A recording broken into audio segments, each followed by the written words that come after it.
Hoje é o Dia Mundial do Café e a galera de Queimados representou, como sempre, né? Um abraço para todos vocês aí, brigadão. Ó, a gente falou ontem aqui no Globo Esporte que o Pedro virou artilheiro isolado do Flamengo no século XXI, né? São 163 gols. Aí hoje, o Flamengo homenageou o atacante por essa marca histórica, Camila Barbieri. Acompanhou tudo de perto. Conta aí como é que foi. Merecido demais, hein, Camila? É isso, Escobar, tudo bem? Boa tarde pra você. Olha, hoje eu homenageei o café também, porque eu tomei muito café hoje, acordei cedo, viu? Mas falando sobre essa homenagem do Pedro, ele recebeu uma placa, né, por conta dessa marca aí, é tão importante, né, com a camisa do Flamengo, 163 gols, se torna então o maior artilheiro deste século.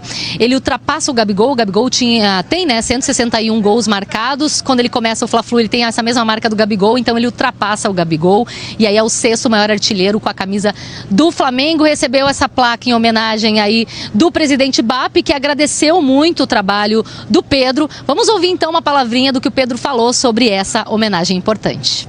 Esse reconhecimento é algo muito grande para mim, né? Algo que é gratificante porque passa um filme na cabeça, sem dúvida nenhuma, desde quando eu cheguei aqui, conquistando meu espaço, né, com muito trabalho, com muita humildade. Como eu falei ali, eu cheguei com 8 anos na Gávea, no futsal, fui para o campo e, enfim, e agora ter essa marca aqui no Flamengo é algo que, sem dúvida, é emocionante.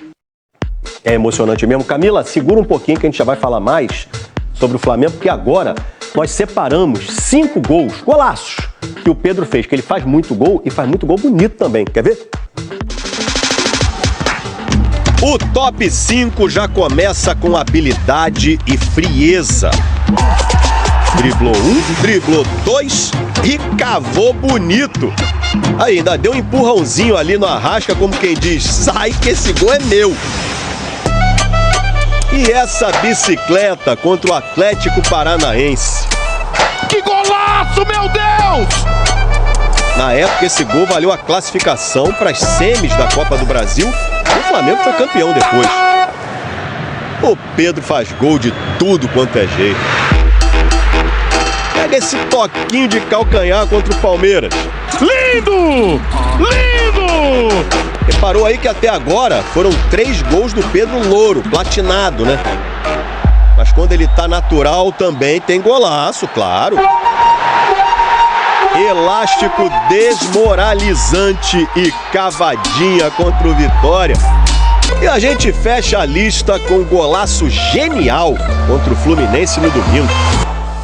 Vamos lá, falemos de futuro. Grande craque o Pedro. Camila, Flamengo vai pegar Independiente Medellín na quinta-feira, conhecido como depois de amanhã.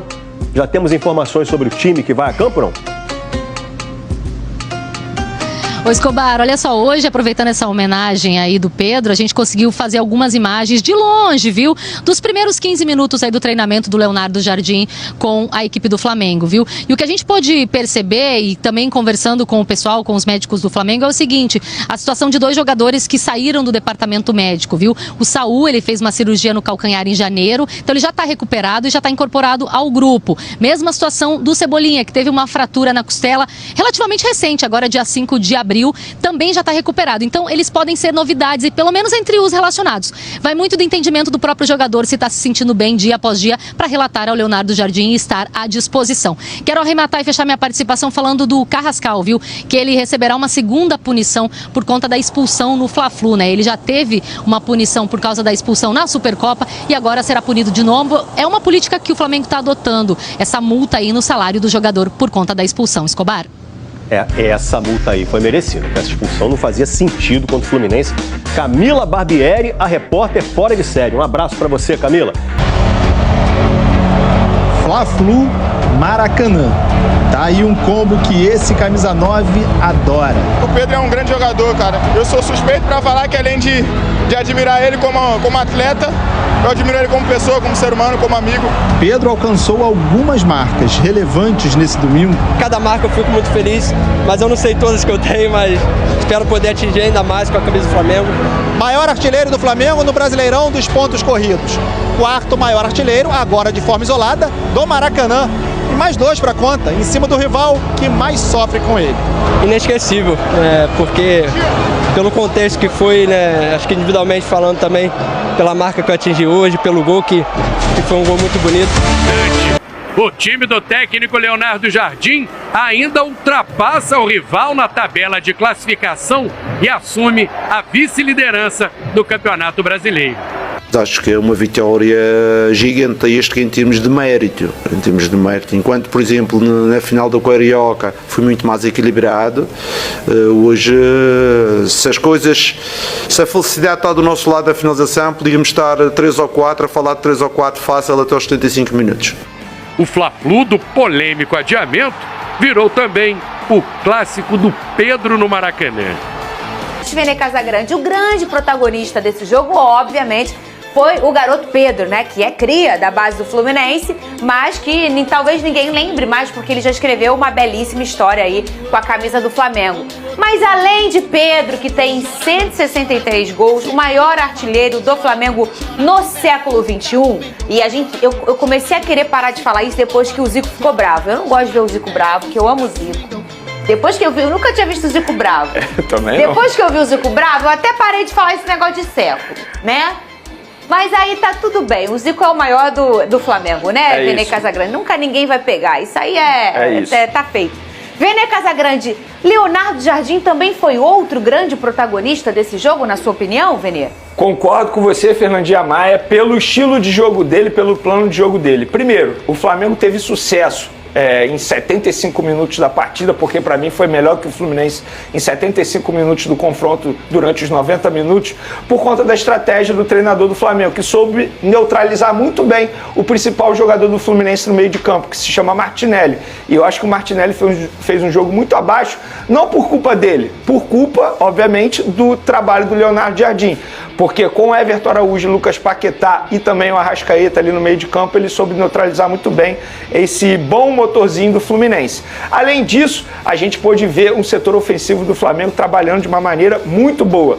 Gonzalo Plata, apesar de ter perdido uma finalização ali, um gol cara a cara, após um lindo passe do Pedro, ele fez um grande jogo. Samuel Lino novamente fez uma grande partida, mas alguns torcedores gostam de analisar apenas números e acabam não vendo e enxergando como o jogador foi importante durante o jogo. Inclusive, ele deu 2 assistências e pro gol do Pedro, aquele de peito, ele deu um passe assim primoroso de 3 dedos, algo assim absurdo que poucos jogadores conseguem fazer. Então foi uma partida muito boa do Flamengo, não só individualmente falando, mas também no plano de jogo no coletivo, porque querendo ou não, o Flamengo precisava fazer um jogo como esse para poder convencer o torcedor rubro-negro e fez uma grande partida. Óbvio, o Flamengo poderia ter matado o jogo antes? Poderia. Teve chance de fazer 2, 3 e até mesmo 4.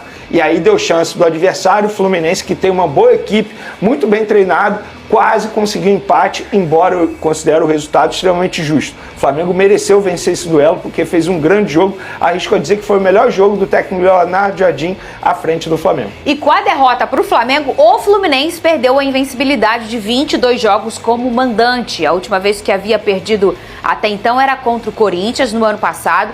Além disso, o resultado ainda encerrou uma sequência histórica do tricolor no Brasileirão, de 14 vitórias consecutivas no campeonato, e aí o Zubeldia tinha 100% de aproveitamento. Ô, Caio Caessa, você acha que o Fluminense começa perdendo esse clássico antes da bola rolar, é isso? Com certeza, Fernandinho. O Fluminense começou a perder o clássico contra o Flamengo já na semana anterior, quando cede aos pedidos do Flamengo, toda a polêmica que envolveu a semana, porque na minha opinião, já falei aqui nesse programa, eu sou muito romântico, né? Acredito muito em algumas nuances do futebol fora de campo, e a energia que você transmite para um jogo, a sinergia com a sua arquibancada faz toda a diferença, principalmente num clássico. E por tudo que aconteceu durante a semana, o tanto que a diretoria do Fluminense irritou o seu torcedor, você já vai para esse clássico com isso abalado. Então, ao mesmo tempo que a torcida do Flamengo foi ao Maracanã ontem, com o ego inflado, com a certeza de que o Flamengo é isso aí, o Flamengo manda e desmanda no futebol brasileiro, tem que respeitar, muitos torcedores do Flamengo foram nessa, teve muito torcedor do Fluminense que foi ao Maracanã, pelo menos em dúvida, assim, pela postura do seu clube, né? A postura da sua diretoria e, consequentemente, chateado do no clube. mínimo, né, Caio? Chateado no mínimo. E aí, quando você vai assim, você já perde algo que é essencial para um clássico, que essa vontade, essa sinergia, isso funcionando junto sempre ajuda.